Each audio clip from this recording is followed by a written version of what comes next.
hoa bu mảng với nhé kinh sâu ở bu mảng với nhé hông tao con air of blessing okay bu mảng kinh sâu yếm John chapter 11 verse 1 to 8 và yong hàn sâuจะbiết trang tự yếmเราจะphải yếm nhưng bu con mấy tao miên buổi hiểu là salad bút bèn nhẹ ni yếm biết thani làng tông Maria chào nhẹ tỏ mà thà yếm quá nông làng đã tỏ Maria sẽ tông lồng đang ni yêu tổ chiếu nhẹ sáo và lồng như can nhẹ và bia sót bút bèn quá tao là salad sẽ Maria như nào mà thà bùa ý mua xiết xỉu cún quả mìm bùa Giêsu xíu tông mây hắm quá tao bút bèn nhá Giêsu hay nói tệ quả nhìn con lá salad quậy nói non bút nói non bèn bà xếp mùi nhìn mách tay nhìn bút quậy bún miền Thái thiên hùng nói non bèn nhà ói bún miền Thái thiên hùng nghe ton lông hải nhé thì họ cũng bằng thảo tệ bút mà cả con air of blessing bút ý chẳng thảo hoa phai như này bút sầu là bài yếm đo lại mũ tiêu lại dù tiêu á xem qua này con bút xiên bút tu nhẹ nhỏ nát phết bút thiếu tụng bề nhà thiếu bề giả mình tụng bút bằng thảo phi chẳng thảo yếm thì sầu có con sầu tụng này là salad bên này ní tỏ bùa ý mùa này ní tài mình nếu bút giàu nếu bút sụt nhiễm nếu bút mời sụt điếc quay sụt năm thổ nó bút bằng thảo như bút mẹ nó bút quang chỉ mà ca con the dogs out in our life tu quang chỉ là bút như nào bút như brother sụt tài nè bút kỉnh nó muốn mà khảo bà thiếu tập phải lộn quay sụt nó bút xiên xíu Giêsu quay sụt nó bút xiên xíu Giêsu hành quân nên như nào nó hai tài có nửa xíu Giêsu hiện cho anh ní nào nó bèn hai cuốn tu nín quay nó vi xem phim nếu vua sang tu bền the air of blessing vua ta miền vua sẽ Giêsu miền we are all the air of blessing why we are all air of blessing quay sự vua xíu Giêsu our Lord and Jesus Christ vua như sang thì thế thu nên là blessing nên là say phú như thiên hùng ha ha nó bên này nam nhiều với bên này xía với bên này toàn với bên như miền vua sẽ thức tích phú như miền dầm tại miền họ mai xem hồ do you ever feel like things always go against you in your life no matter what you do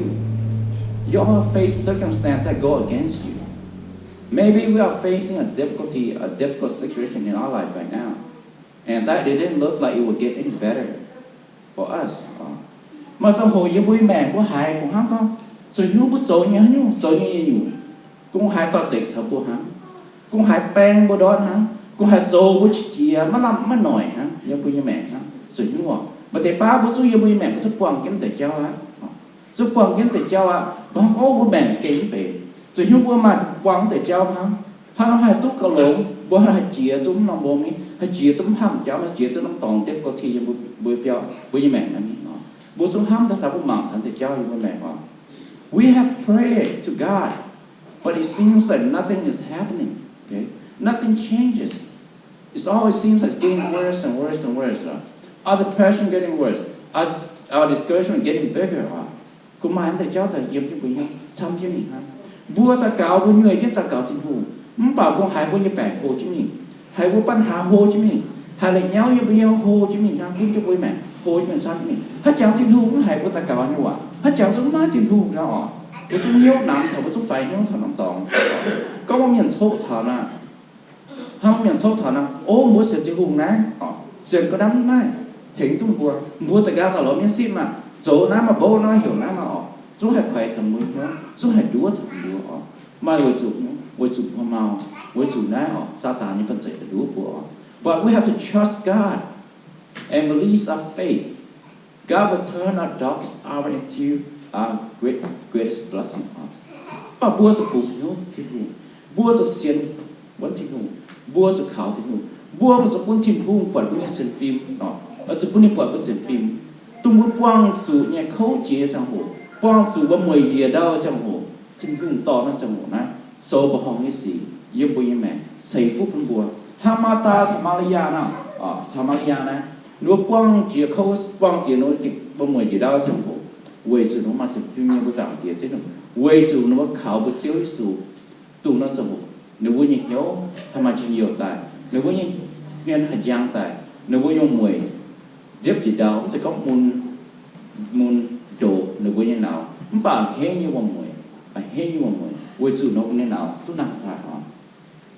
the difficulty the heartache the disappointment and the discouragement that we are facing or we will face God will shift it into our blessing God will turn it into our blessing okay all the negative thing we face all the negative circumstances we're going through right now, we think we cannot get over that. God will turn into our greatest blessing in our life, in our family, in our church. Tôi muốn quang suy sang hồ chỗ của mình nó nằm nha, nó nằm lên đó nhớ như nhiều. Chỗ của mình mà làm khảo mà làm hám như nhiều. Trên khu, nhìn chiếu tài, nhìn coi tài, nhìn sầu lồng và hồng cái gì. Với sự vua bề này air of blessing. Vua tôi xích này phút như nhận, vua tôi bề này nằm nhiều như nhận. Vua tôi xích này phút như nào. Như là chiếu taเป็นฟุกลงหายอยู่ห้องหายสิเยี่ยมบุญแม่ when we let the conclusion of things will not get any better in my life okay? My life will not get any better nothing good will come to my life I am worthless I am useless my family is bad okay? My kid is bad okay? I cannot support my family I cannot do anything I'm not educated if we let those conclusions those things that we have made in our mind that conclusion, we have let those things into our faith and into our heart. We will definitely go reap those things. Those things we will harvest those things. Those negativity in our life, we will harvest them all. Không có bùa ta xin trai bùa tìm nó. Ok, như mẹ không bền, như mà lâm khảo, như mẹ không bền, như miệng hoàn miệng, như sống suốt như miệng, như hoàng tỏi chơi không bền, như tắm hết sờ cô sống nữa, mắt cô như hoàng tỏi mắt cho mình miệng. Có một cuốn tế là bịa của như sập pin cuốn bùi như nhớ của bùi như mẹ vua sẽ tổ siêu nữa không có bút phật bùi như chế mà phần dễ chế bút phật bùi áo bùi cổ mà dễ lộn như áo bút sự tú lộn như áo tú lộn như cổ bùi tú lộn như hoàng tỏi tú lộn như chụp làm bùi xuống nhú bút phật bùi áo lộn bút lồng rồi bút xong men rồi bút chá bút sờ cô bút mài bút nhìn tròn bút quần bút áo rồi bút mài bút sờ cô bút mài nhàng bút nhìn để mà cái tròn cái nhìn chút là hồ ai mấy cả phần này nhìn rồi cái mình bút phần nhìn rồi cái mình có bút phần nhìn chỉ xin những một giờ kéo qua hệ cái mình tao cú này kham cú nó hệ cú bằng cái này nó nên tao vẫn vẫn thai nhìn phần nhìn chỉ xin nên chúng chụp phiếu lệ phần này là bút phải hát như bút cổ vẫn chỉ xin bút cổ chỉ xin vẫn thai bút cổ ham cổ phần này ta cái nào vậyนี่สเปนตะกันาวะว่าอยู่สเปนลงสิอยู่โจลงสิก็อยู่ลงโจหายผู้ยังโกปัญญาปัญญาอยู่ตามสามเมียนมันดาวมีเจน่าจะว่าเดี๋ยวพบจิ้วก้องมาโชว์ออกก้องเป็นโจเป็นเจ้าน้ำแข็งบัวออกเพราะเราบุปผาบุลงบุสุตุลงนะโอเคบุปผาบุลงบุสุตุลงสิบุไม้ชมเมงบุไม้สดเสยบุไม้ยี่ปันเสยบุต่อเสยเทงหนึ่งบัวบุยี่ใช้ต่อยคนนี้บุห้องต่อยคนนี้บุญช่วยคนนี้บุต่อใจบุมา help out the best we can because บุญรู้ว่ามันแก้วอยู่ตรงบัวนึกว่ากิจเจนบัวยังบุญยังไงบัวสมัยยังบุญนงใจก็บัวเทงนะบัวตุจิกหน่อยฮะตุจิกหน่อยฮะเขาก็บุห้ามกันแล้วก็บุญช่วยบุญตอนเป็นอยู่ตักหน้าไหวฮะกูเงี้ยว่าโซ่ออกมาโตกูออกมาเขาทำยังไงบัวกัญชาพบติ้วมันซาหลังเจียวฮะบัวเปิดน้ำจิตสินนะมีการเต้าซิต้อยแต่การเต้าซิต้อนเป็นกระไหวฮะบัวมันทายมันจะสินโอเคยูบัวตัวยูบัวฟูโลยูก็ดูมาเจ๊มาบัวเจ๊แต่พวกนี้กว่าฟูนบัวกว่าฟูนบัวตะกวนบัวกว่าฟูนน้ำมันจะสินทายเนี่ยมันก็บัวใหม่ตัดเจ๊แค่บัวเปิดดูมาเป็นเสยเนี่ยโอ้บัวเปิดดูตัวโซ่เราสมัยกับบัวตะเกาโทษทุกคนเราสมัยเปิดดูโก้งเราอยากโทษทุกเบนจังโก้ก็อยากพูดนะบัวหนูโก้จอดเราบัวเปิดที่นี่หนูตู้ยูเจ๊บัวสุดเก่าเฮ้ก่อนเฮ้ก็ห้ามบัวสุดนับบัวบัวห้ามแกบัวห้ามบัวเปิดมันจิตสินบัวสุดตุ๊กจิตสินเนี่ยบัวเปิดน้องโลบัวสุดตุ๊กโลเนี่ยยังบัวไหนบอก The circumstances we may facing look impossible to overcome, okay? But we have the God of doing the impossible to possible in our corner, okay? บัวเปิดnhư cháu, ปิดnhư xì,บัวเปิดnhư cháu, bây giờ nào sổ tụi mình, hấp bồ tụi nó là biết để nó hi, hấp bồ tụi tổ nó béo nó để nó ai với hàng cốc thế mi, với hàng sầu thế mi, muốn bảo bố mà chinh hùng với sản thì chế số, dâm chưa có cái hiện tao, nên sầu như gì sầu bỏ hong như gì, tu miệng có sầu mình nghe, nên sầu xuất,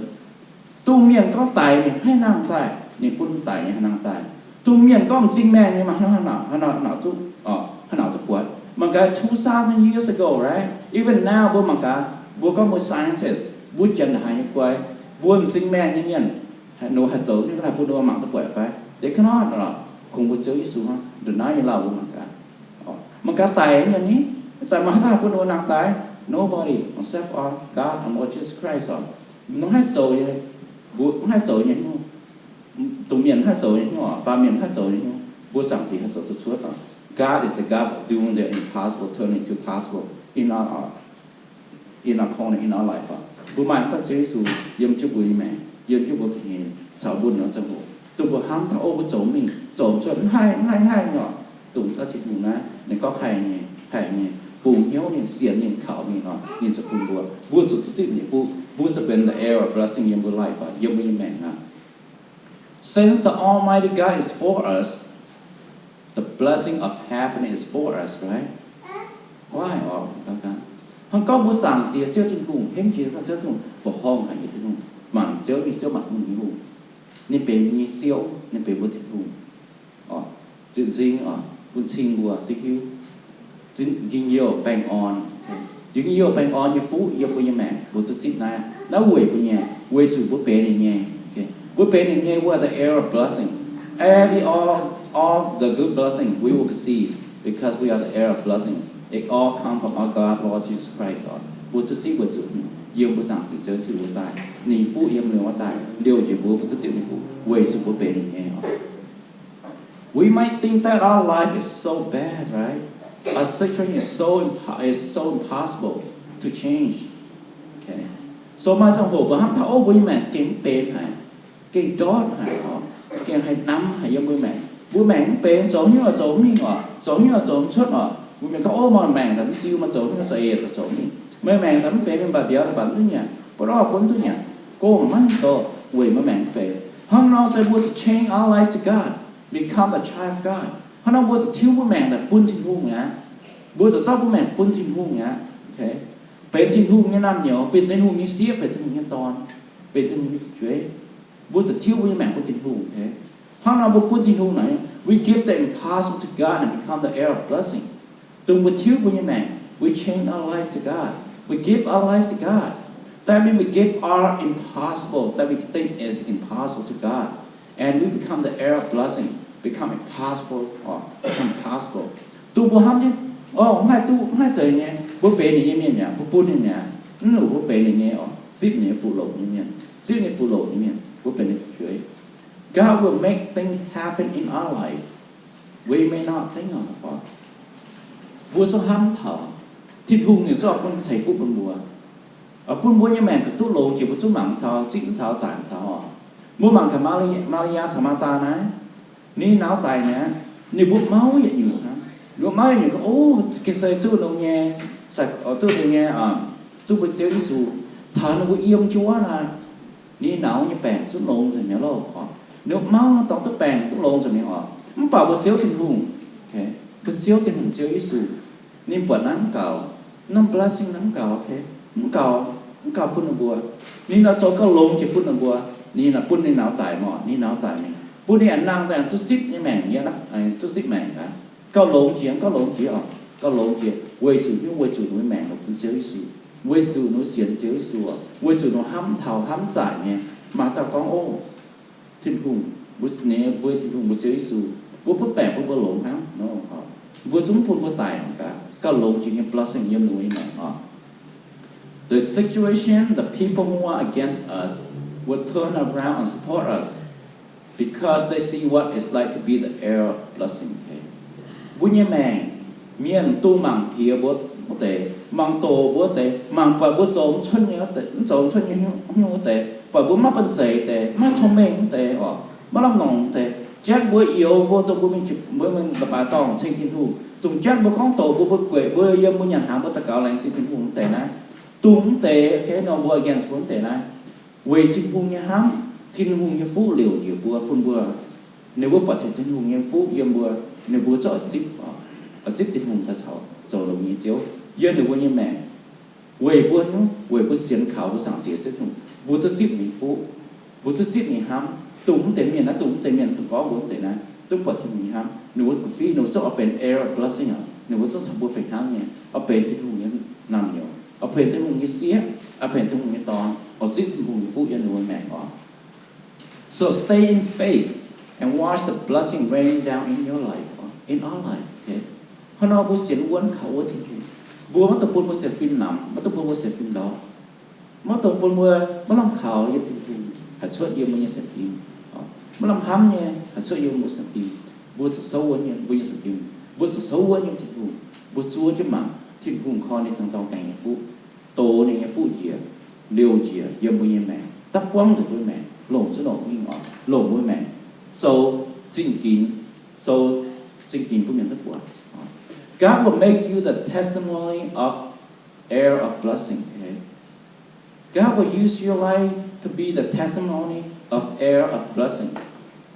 Thiên hùng lộn với mẹ thiên hùng kín mày tài bên như phú so chính kín của mình tức buồn, nên nhé hâm đã hạ lộn, nên nhé phú đã hạ lộn, chính hung nữa lộn với mẹ, ở lộn mình nhé xem phim so chính kín của mình tức buồn yên là của như mẹ, tôi hiếu chính hung nhé hâm như là với mẹ, chính hung ở lộn mới ta so nên chính kín đó, ở lộn mới ta so. Jesus loved you and me, chính hung hâm mày,อย่าhâm bùa ta pam miền, tụng cái hiếu thì nhé miền không tệ, chính hung hâm được. Bua cho xiên nào, we have to believe in Jesus. Bua cho xiên nín,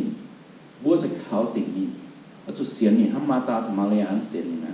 vậy nếu bua xem phim, nếu bua nhôm mồi, không sao liền chỉ đào à, nếu bua nhôm mồi phải đi yêu nhảy hay như một mồi. God will bless us wherever we ask Jesus. Chính hùng, chẳng tía, nín xây các con bua, hàng con bua quẩy chứ bua xem bỏ yêu bua xéo Giêsu chẳng hiện, thô nhẹ thô như nhủ bùa tu nhẹ yếm bùi nhẹ tung bữa nào xem phim thô nhẹ yếm tà nhẹ dính xin dậy nhẹ xem phim thố với sẵn thì Chúa Giêsu vui như thiên hùng vui như Chúa Giêsu như thiên tông vui Chúa Giêsu như sẵn thì tao ni ở sẽ cũng buồn ni là phun buồn ni buồn tu ni ở bố bằng cả Lazarus was in the tomb for 4 days okay Lazarus này nhìn tút tài này tự nhiên cho nó sầu bèn về hỏi hả miệng sẽ có hiểu xíu mình mới tu bịa nào nó bịa hóa chút suối rồi nó họ chút suối á chút bú à rồi kêu mình smell họ suối rồi không phải chơi su buổi đùa ra Lazarus không tài nhưng sự hiểu Lazarus xuất tài mai xem hồ của như mẹ thế không có nói bố quang sự cháu bố quang sự sickness heartache discouragement and the difficulty of that will not end in death okay bố quang sự đó nhớ nghe bố khâu nghe bố cả nam như sang hồ giống bố mẹ bố hâm giải như sang hồ giống bố mẹ bố nằm nhớ như sang hồ giống bố mẹ nó tệ nặng mai cũng thằng bố mẹ hai mình thằng bố xếp người bên này trên khu bố dân cái này giải nghiền bố thố này bố chiều này niềm buồn bố hàng giao ra này kể ra này nếm số tài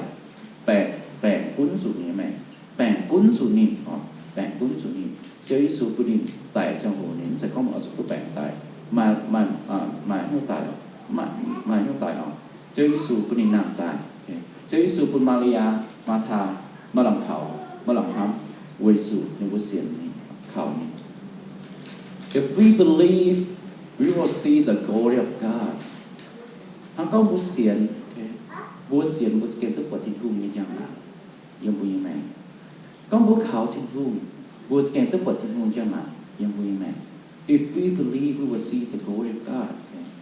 Believe and become the heir of blessing if you believe you are the heir of blessing if you believe you are the child of God